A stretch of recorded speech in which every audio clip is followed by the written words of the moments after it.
Баршаңызға қайырлы күн. Менің арнама қош келдіңіздер. Бүгін форманың көмегінсіз өте дәмді нәзік болып шығатын кекстің рецептімен бөлісетін боламын.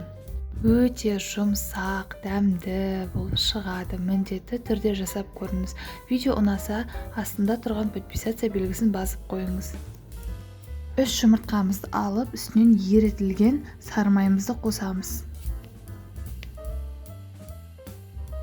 Жақсылап миксерлеп аламыз.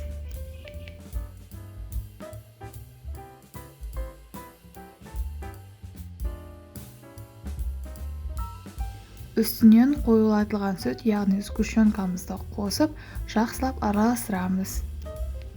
Достар, видео ұнап жатса, лүпіл басып, астына пікір қалдыруды ұмытпаңыз. Менің арнамнан көптеген тәттілер мен тағамдардың рецептілерін таба аласыз.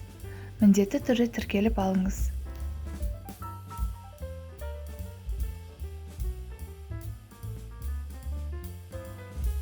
Үстінен 1 шай қасық разрыхлителімізді қосамыз. Електен өткізілген ұнымызды қосып, жақсылап араластырып алатын боламыз.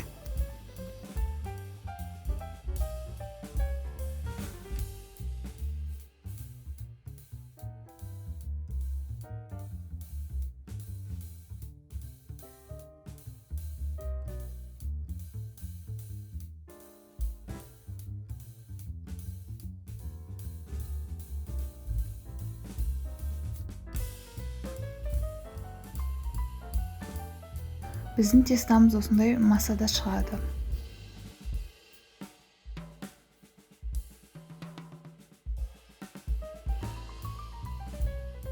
Егер сізде кекске арналған форма жоқ болса, осылай кальцоны қойып, ортасына стақанды майлап, астына пергамент қағазын салып, орналастырып шықсақ болады қамырымызды.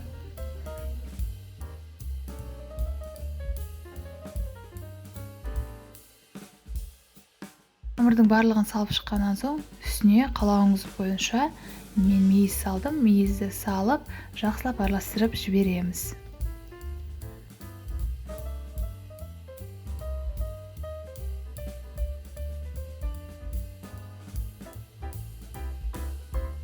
Бетін тегістеп қойып, 180 градуста 25-30 минут пісіріп аламыз.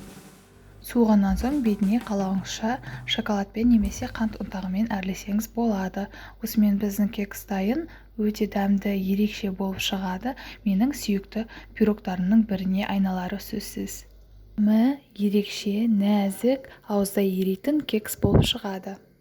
Сіз де жасап көріңіз. Осындай керемет рецептерді тегін мастер-класстарды жіберіп алмас үшін подписация етіп алыңыз.